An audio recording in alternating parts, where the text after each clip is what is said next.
నా ఉపదేశము వానవలే కురియను.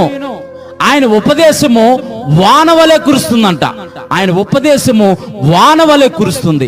ఆయన ఉపదేశము వానవలే కురిచినప్పుడు ఆ ఉపదేశంలో మనం తడవాలి. అంటే ఆ ఉపదేశానికి మనం లోబడాలి.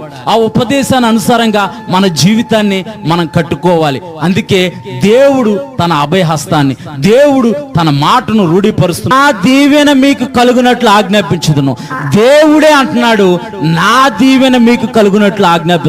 ఇప్పటి వరకు ఏ దీవెన నేను పొందుకోవట్లేదని నీవు బాధపడుతున్నావేమో, ఏ దీవెన నేను పొందుకోలేకపోతున్నాను, దీవెనలు అనే మాటే నా జీవితంలో నేను చూడలేకపోతున్నానని నీవు అనుకుంటావేమో.